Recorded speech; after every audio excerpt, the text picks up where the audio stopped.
friends. I'm Lindsay Morgan, nonprofit resource specialist at the Community Resource EnVision Center. But my friends call me Birdie, and you can too. Welcome to A Little Birdie Told Me, formerly known as the EnVision Center News Podcast.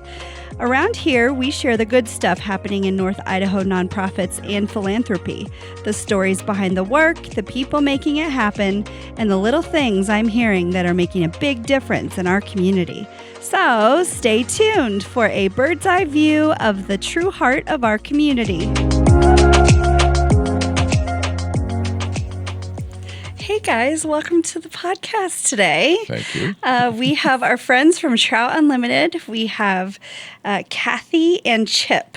I wanted to make sure I got your names right. If you would please start us off by introducing yourselves and how you got into the work that you do at Trout Unlimited.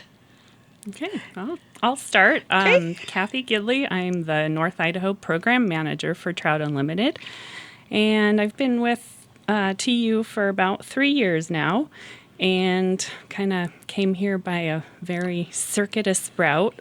Worked for a lot of different agencies, national, state, a tribe, National Park Service. Wow. But TU's kind of the perfect fit for me and my background. So I've been in North Idaho for about 25 years, and I'm really excited to do this work that kind of is the junction of restoration and fisheries work that I've been doing here for a really long time. Okay, awesome. And Chip. How did I become affiliated with Trout Unlimited? Well, as a kid, I was I started a lifelong fishing nut. Okay. Anyway, turned that into a professional career, so I spent 42 years either primarily or as part of my other responsibilities, a fisheries biologist. And I have always appreciated what Trout Unlimited does from the NGO side of things to protect trout and their habitats. Okay. I've been a member for I don't know how long, but I really hadn't been active as a member until I retired a few years ago. And I thought, well, I guess I'm failing at retirement by being active in Trout Unlimited. So now I'm the president of the local chapter, which is the Panhandle chapter. Yeah. Yeah, so it's been fun. Great. Good, yeah. I was going to assume that you were outdoor kids growing up, right? I think that's probably fair to say. I think that's probably pretty safe. Okay, to say. great.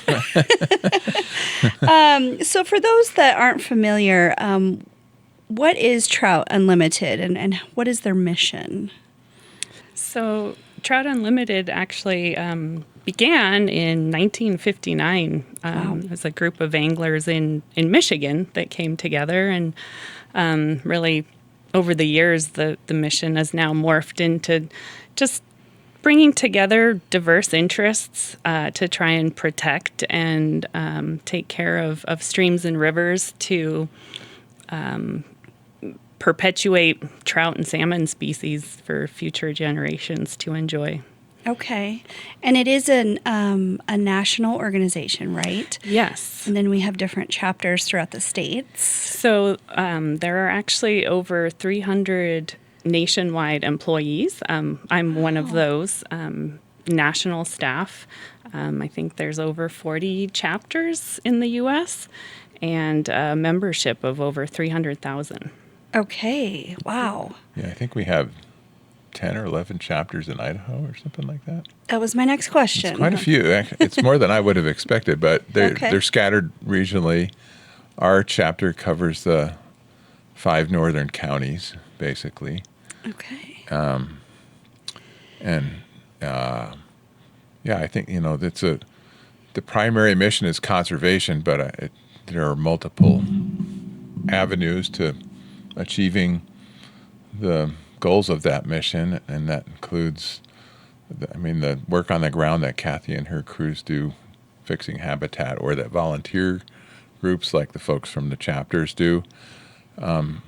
We actually manage a bull trout education program that is funded through a hydropower settlement with a Vista on the Clark Fork, and so we have Amy Anderson, who runs that program for us, goes around and talks to everybody from age about 4 to 84 or 94 so Yeah. and does a great job with that. So we have that kind of outreach. We also let's face it, it was started by a bunch of anglers because they cared about trout. So one of the things that our chapter and other chapters do is give instruction in often fly fishing, but fishing instruction, help out with that to get people engaged in fishing, because anglers tend to want to conserve the things they care about. Okay, that makes a lot of sense. So really, you don't have to be, I'm assuming here again, so correct me if I'm wrong, but you don't have to be an expert hardcore fly fisher to actually care about our water, right? That's true, and I think that's a really, for me, it's an important message that distinguishes Trout Unlimited from other organizations that have similar or overlapping missions. And for instance, the Federation of Fly Fishermen is another nationwide organization. They do conservation work too, but their primary mission is promoting fly fishing as an activity. And while I would venture to guess that a large majority of the members of Trout Unlimited are fly fishermen, it's not exclusive to fly fishermen. And I think it's an important distinction, because if somebody cares about trout and where they live and how to take care of them as a population, how to take care of their habitats, I don't really think we should care whether they prefer to fish with a fly or a lure or whatever. But what should they care about? Or maybe how does it affect our communities at a larger range? Well, I think one of the things that drew me to TU is that it is focused on habitat and on water. And so water is something that affects all of us, and it's going to be something that is affecting us more and more as things change and become drier. This summer is going to be an interesting test of that. And with, big rivers like the Spokane River going dry, it's important for all of us to understand how we can conserve water. And trout happens to be that mechanism, but we do a lot of on-the-ground work that's trying to take care of water quality and the amount of water that we all have available. And everyone loves to recreate on rivers and lakes, but it's also super important to have clean water. So. Sure, yes. Yeah, and I think beyond the altruistic aspects of conservation, which I think it's in everybody's interest to care about water and water quality. We all use water for something. Mm-hmm. But if you look at the economic value of fishing in Idaho and even in the panhandle of Idaho, statewide, if you look at what the economists do with the magic they work with the numbers, it's $1 billion industry. Wow. And if you think about people that come to fish North Idaho waters, like the St. Joe or the Kootenai or Lake Pend Oreille or Lake Coeur d'Alene, if they're coming here, they're spending money as tourists, and that's lodging, it's food, it's groceries, it's restaurants, it's fuel for their boat and their vehicle. It's a pretty big deal, and we have some of the really valuable fisheries in Idaho are right here in the Panhandle. I just listed a few of them where we literally get tens or hundreds of thousands of angler days a year on those water bodies. Okay. So what are some current projects that your organization's working on right now? Well, I currently have projects all over the Panhandle, Okay. all the way from the St. Joe, Coeur d'Alene project up near Priest Lake, and one in the northeast corner of Washington. And They're pretty diverse projects too. Okay. So we do a lot of different things on the ground, and we definitely do habitat restoration. So we're trying to improve the actual habitat in streams for fish. Also do things like take out dams that are keeping fish from being able to move through systems, or replacing culverts. We do things like road decommissioning on the forest that helps to reduce the amount of sediment that's getting into the streams. And then also, improving wetlands and just trying to promote habitat for fish. I imagine there's probably a lot of things that go into, it's not just fish in water, right? Like you said with the roads. Can you tell me more about that? Yeah, there's a lot of research that shows that, the more dirt roads you have in a watershed, the more runoff and sediment you get into those watersheds. And even here in North Idaho, we have a lot of rivers and streams that are impaired. They're listed as being impaired for sediment. So those high amounts of sediment, they can kill the eggs of spawning fish and degrade the water quality. So Okay, and another got it. aspect of the road networks are the stream crossings. Mm-hmm. And a lot of the stream crossings are just culverts, and a lot of those culverts aren't passable. So they're in effect the same thing as a dam. And so, like, when Cathy talked about dam removal, she's not talking about Grand Coulee. She's talking Okay, about that's probably good. like a little hydropower dam that ran the ranger station at Red Ives on the St. Joe. Okay, gotcha. And stuff like that. But the road crossings, the number of barriers to fish migration on road crossings it actually probably make your head spin if you start tallying them all up, because there's so many. And the timber industry is huge in northern Idaho, and it's super valuable. So, I mean, obviously there's a lot of collaboration you have to do to work with industry and the agencies that manage the land on that. Mm-hmm. So, and then, from the volunteer side or the non-staff side of things,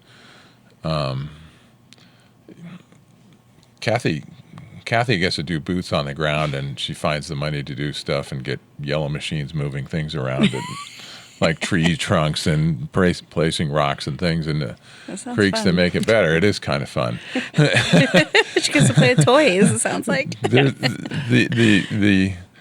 the grunt labor side of that, which sometimes is opportunities are afforded for that to plant willows or other vegetation along stream sides, or not that we have much in the way to do up here, but in other parts of the state, fencing off riparian zones so they can manage cattle around stream sides so they don't overgraze the stream sides. That's a typical type of volunteer project. But advocating for the resource as citizens, in other words, if you have a project that's proposed that might negatively impact cold water fishes, we're one of the parties that speaks up, and not just to say don't do it, but rather to say maybe we could do it this way and find a way that works so that you get whatever goal is trying to be met by the project proposal, but you do it in a way that is either less impactful or ideally you find a way to make it beneficial. Okay. Yeah. So there's things like that. So there's that kind of that advocacy side, but there's our chapter is a signatory to the Clark Fork Settlement Agreement, which drives the federal license that allows the Avista projects to operate on the Clark Fork River, the Cabinet Gorge Dam, and the Noxon River projects, Okay. or Noxon Rapids Dam. And so we are integral in helping choose how mitigation dollars, and it's millions of dollars a year, are spent to do stream habitat work or conservation of stream sides and other things that benefit fish, like the lake trout netting and Lake Pend Oreille was partially funded through that Avista program, of which Trout Unlimited is one of the entities that votes to approve those types of projects. So, Oh, okay. yeah, so we have. Wow. Yeah, we get There's a lot of different processes we get to that you're engage in a lot of involved in. different stuff, and it's it's, I one of the things we'd like to do is build more capacity to do even more of that kind of stuff. Okay. Yeah. So I was going to ask, actually I have two questions in my head at the same time. I hate when that happens. My question is, I guess we'll start with, collaboration sounds really important in the work that you do with tribes, other agencies, volunteers. Can you talk a little bit about why that's so important in the work that you do, or maybe some of the collaborations that you're passionate about? I think it's really one of the things that makes TU stand out in the work that we do, because we are really good at bringing, like I said, a diverse group of people to the table. And so we're always trying to get any interested stakeholders to the table talking and try and come up with good solutions that work for everyone. So, we get funding from federal entities, state entities. I'm working with a private landowner right now, which is super cool. He's willing to, restore a wetland on his property. Oh, wow. And turn it into an educational opportunity. And so, TU as an organization, I think that's one of the things that we do really well. And the education component is really big nationwide too. We work with school groups and do a lot to try and educate future generations, but also just the general public on what we do. Okay, good. And that probably makes it easier when you're advocating. Yeah, and collaboration occurs at multiple scales. Mm-hmm. So like Cathy said, it might be the landowner and maybe our Natural Resources Conservation Service that could provide a little bit of funding, or it might be, the Avista license settlement was a giant collaboration. It was kind of the first of its kind nationally that allowed those big hydropower projects to get relicensed so they could keep operating. But it's 5 tribes, it's 2 states, it's multiple federal agencies, multiple state agencies, Trout Unlimited, other NGOs, shoreline owners on the reservoirs. So that's a pretty big scale collaboration. Mm-hmm. But it, like I said, it can come at multiple scales. It can be at the community level. It can be across boundaries. There's just a lot of opportunities to do it, but what it does is it gives everybody an opportunity to participate, and hopefully you come out with solutions that everybody has ownership in. Mm-hmm. And when you have broad ownership in outcomes, typically they work better.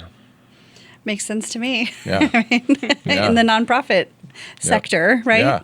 Yeah. The other question I had was, you've mentioned volunteers. So what kind of work are the volunteers doing? We've done, in the last couple of years, we've done quite a bit on the advocacy side, both as independently as PCTU, the Panhandle chapter of Trout Unlimited, or in collaboration with others, whether they're agencies or conservation groups or whatever, to speak up for the resource on legislation that's proposed for public lands, legislation that's proposed for, or rule changes proposed for the implementation of the Clean Water Act. At larger scales, and at smaller scales, county zoning ordinances that might ultimately affect the ability of shorelines to play their role in the ecosystem and that supports these cold water fisheries.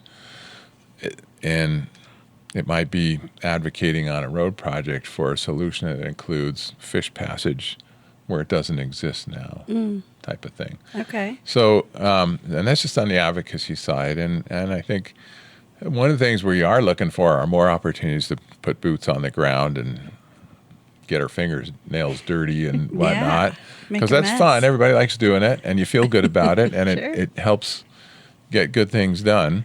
So we've been looking to do that. We're engaged we're committed to helping out on a trail clearing project up along the Kootenai River later this year as a collaborative thing.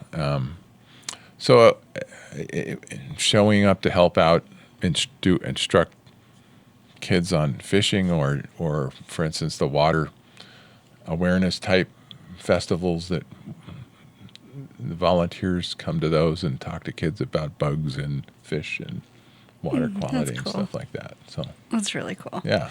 Where's your favorite place to fish? Either one of you up here. I know I'm taking a left turn, but I'm just really curious. I love Or this. you're not supposed to say? No, I can I'll say. I'm not always great at catching fish, so the environment matters a lot for me where I Okay. am, and I Fair. love the St. Joe River. St. Joe, yes.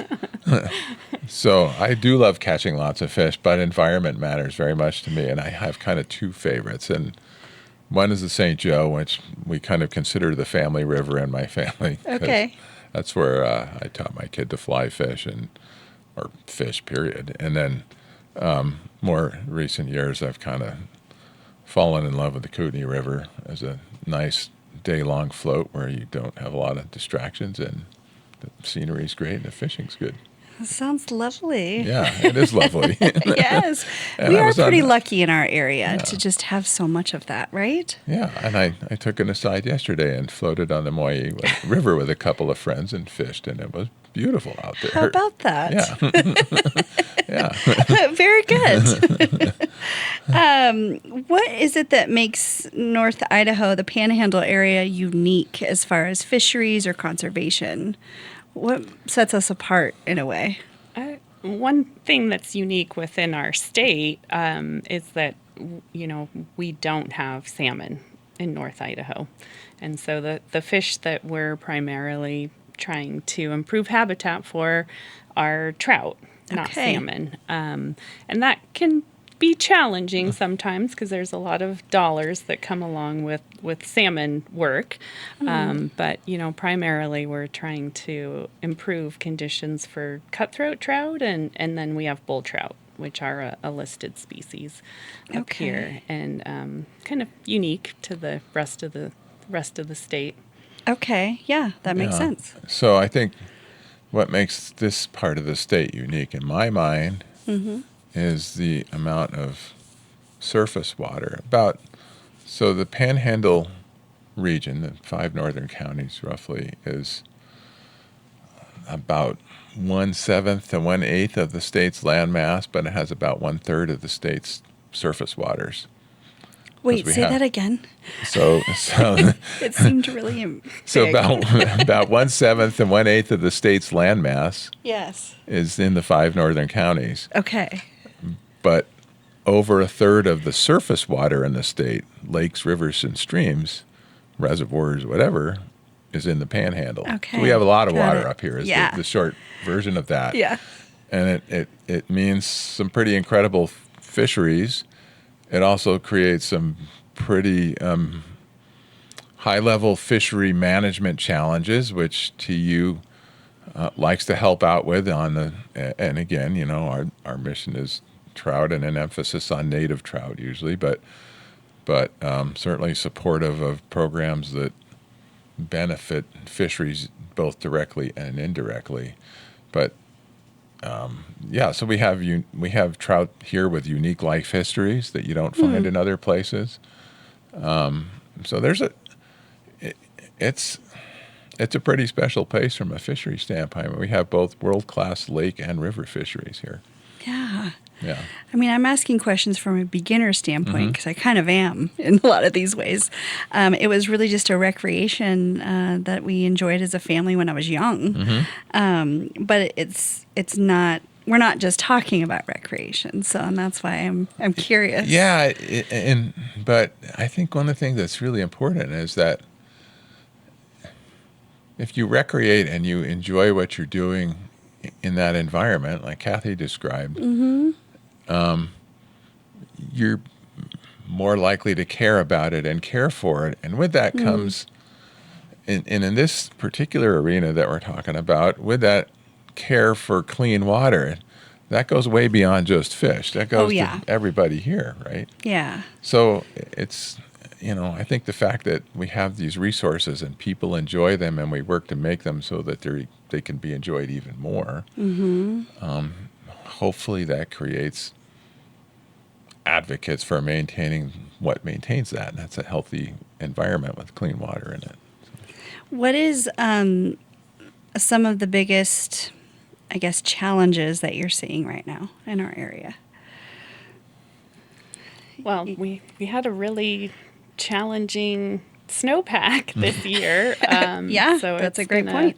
It's going to be an interesting year this year in terms of runoff. So not a lot of water, and we do see more and more streams that start to go underground in certain locations, and depending on the time of year, it usually happens in the fall, but it can be really detrimental to trout moving in and out of these systems. And so I think as time goes on, if we don't get the snowpacks that we historically have, it'll be challenging for our trout. I think that's and obviously that's not just here, but the Rocky Mountain West is going to be challenged by that if things keep going in the direction they're going. And obviously, the old saying, "Fish need water too," is still very applicable. I like that. but I think other challenges like specific to this region, and there are challenges elsewhere too. But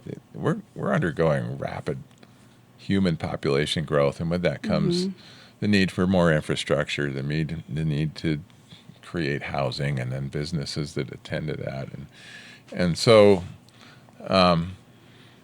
that means more demands for things like electricity, and a lot of that's generated through hydropower. How those projects are operated and how that affects trout and other aquatic resources. Those are challenges. Streamside development, when you take Highway 95 and you change it from a 2-lane to a 4-lane, your swath is bigger, and often it's going to impact streams. But sometimes those challenges create opportunities. So if something was placed that wasn't fish friendly when it was first there, and they're going to come back and redo it, that's an opportunity to say, hey, how about we do it like this? But it's a nice perspective. Just the amount of demand for. I used to go up and float this. I'd play hooky from work, and I'd go float to St. Joe on a weekday, and I wouldn't see anybody. And now sometimes it's hard to find a place to park. It's so popular, and that's got a good side and a bad side. Hopefully it's more advocates for the river. It may be some of your peace and quiet. It's a little harder to find, but I think as long as people are enjoying these resources in a manner that is respectful of those habitats and environments, but that can be a challenge too, because not everybody likes to recreate the same way. Sure. What's the biggest mistake that you're seeing people make? If that's a weird question, but... No, it's not a weird question. Or what are you seeing, that people are doing that is like, please stop doing that? That is an interesting question. From a water quality standpoint, there's, anybody that can afford it wants to have a place on a lake, right? Mm-hmm. And I get it. Sure. But if you have a place on the lake or on a riverbank, and we saw some of these on the Moye River yesterday when we were floating by, as if part of that is having a lawn that goes right to the river's edge or the lake shore edge, and means to the exclusion of the riparian vegetation that tends to hold it together and provide more filtration of nutrients and things like that. And if that lawn is fertilized, who knows what's that's in that, runoff right? that you don't need. Those kinds of things, and I think some people do it without really understanding that. So there's probably an education information component to that. there are other people that I think just say, "Oh, that's the way I like it. And that's the way I'm going to do it." And it's those are challenges. I think if there are instances where people decide that it's fun to cross a stream or even ride their ATV up a stream, not so good. Okay. Fortunately, Don't do that's that. not super widespread, but we've seen that in some pretty important bull trout streams, for instance, on the Lake Pondere drainage, where we had to work with Avista and the land managers and the power company that had the access roads and whatnot to figure out ways to keep people from doing that in one of the most important bull trout spawning streams on the. So, that stuff happens. Resource development for things like, or even recreational mining, done properly, it's not the worst thing in the world. Done improperly, it's pretty bad. So I can understand that. Fortunately, there are regulations to work with, but people will go build 4 and 5 foot high rock dams and streams by their favorite campsite, so they have a swimming pool. Well, that's great until a fish tries to migrate past it. Mm-hmm. So it's stuff like that, and a lot of it's manageable, but a lot of it goes on and you don't know about it until somebody says, "Hey, did you know?" Right. So, sure. there are things out there that I think, for the most part, are not necessarily ill-intended, but maybe not well thought out. Yeah. Okay. Yeah, I think, education ultimately, and letting people know that, nature is also not having a manicured lawn down to the water. Nature's chaotic, and critters like places to hide, and they like bushes and shrubs. And so if we can educate people on developing their own properties or areas sustainably, I think that goes a long way. Absolutely. Yeah. How are ways that if someone's listening and they're interested in getting involved, how are some ways they can do that? Well, we do have a website, a national website, tu.org. Okay. As well as we've developed a really cool chapter website for the Panhandle chapter, and that's northidahotu.org.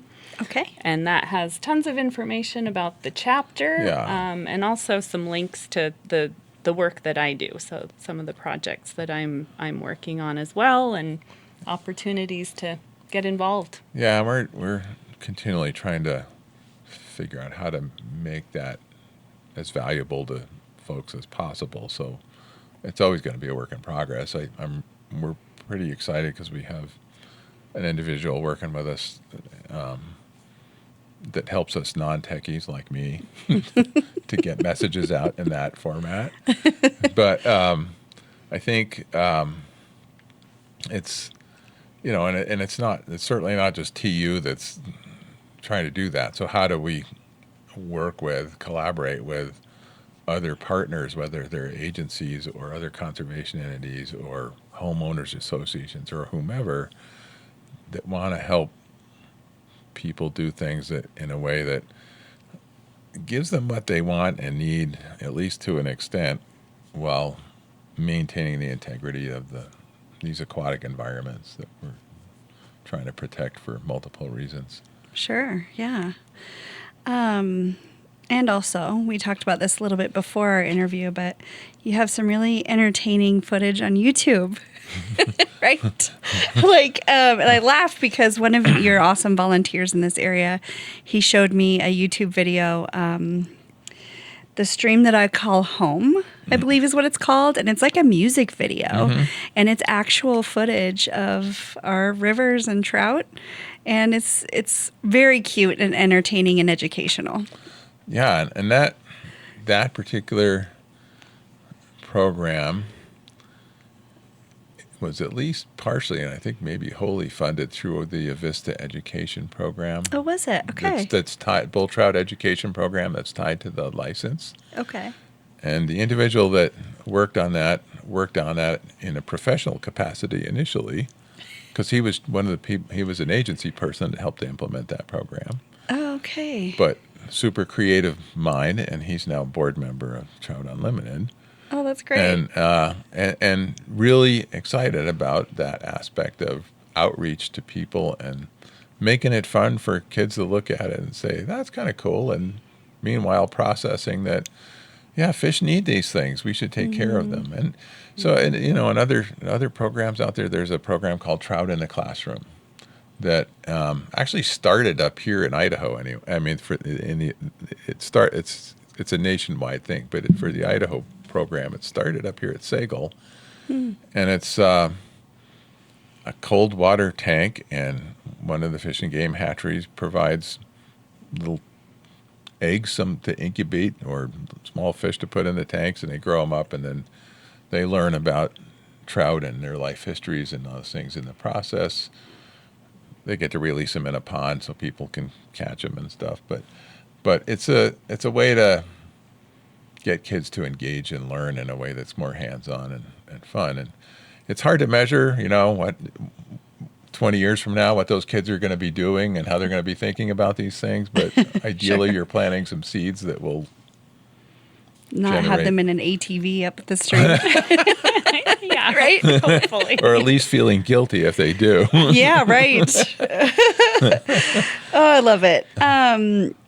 We've covered a lot. Is there anything else that either of you think that our folks should know about our community?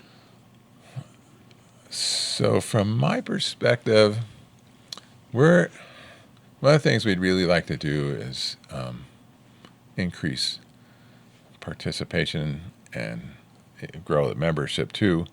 One of the challenges for our chapter is that the chapter's been based in Sandpoint forever. Your membership to National TU plus your zip code determines what chapter you belong in. So in the 5 northern counties, most of our members are not in Sandpoint. They are further south. And it's how to engage with those people. And a lot of our members, for instance, are also members of, there's an affiliate of the Federation of Fly Fishermen in Coeur d'Alene.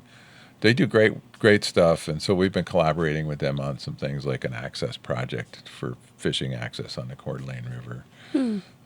But so I think that kind of stuff, trying to, get our brand, if you will, out in front of folks, and if it's something that they would like to participate in, and it doesn't mean going to a meeting every month. If you have the time to show up for a project, if you got $100 you want to donate to a project, if you have some ideas on things, our webpage makes it easy to get questions asked and answered and things like that. So. Okay, awesome.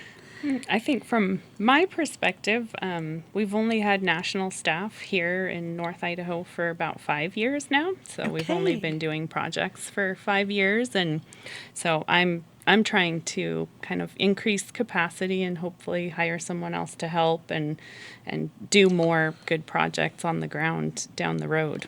Okay. So, and as a chapter, we're trying to find ways to help support that. Okay, great. Because we really value, we talk about this notion of one TU as opposed to, well, you're over here and you're over here. Okay. So we really value having Cathy and her boss are both here. Erin's the statewide director for TU, but she lives in Sandpoint. We really value that, and we want to help them not only be successful with what they're doing now, but like Cathy said, growing the program so it can do more good things for fish. Okay. Yeah. I guess I didn't really ask real quick about being a member. What does a membership look like? It's pretty easy. Okay, great. We like easy. The price is going to go up, I think, January 1st. Is that right? I think so. Next year. Right now it's $35 a year. It will be $45 a year. Okay. Often there are benefits for if you wanted to sign up to be a life member, which I had to needle one of our board members because his membership had expired. And I Oops. said, you gotta get re-enlisted to stay on the board. And he goes, oh yeah, I do. And he decided to be a life member, which was great because at the time there was a promotional that you get a free high-end fly rod with that. Hey. So he's now sporting a new fly rod and a lifetime membership, so he won't forget to re-up. And do you like that you take care of those that forget? That's wonderful. Like, we have a plan for that. Yeah. Okay. But our webpage can get you there, or you can just Google Trout Unlimited, and it'll tell you what you need to know. Okay. And if you're a dues-paying member, there's a great magazine that comes out. Is it every other month? Is it every month? I think it's every month. Anyway, it's a great magazine. It's got not only stories about fish conservation, what different volunteers are doing around the country to improve fish and how they're working with other in a collaborative fashion, but tips on how to fish, where to fish. It's a really good, it's really well done magazine that comes with that. And then there's other things. There's occasional swag that's kind of nice. Sure, yeah. I imagine gear is very important to those that take part in this work and that fish, right? Yeah. So, real quick, what's the most important piece of gear in your mind? Oh, jeez. If you could say one For thing. fishing? Yeah, let's say for fishing. Yes, of course. Well, I don't know. One could argue a fishing license, but No, that's boring. one might argue a rod Okay. and some terminal tackle on the end of it to catch the fish. But Okay. obviously, it's not gear, but you need a place to go, and that's what we're working on. I got it. Yeah. Okay. Well, in my line of work, Yes, your the line most of work. important thing is probably the excavator.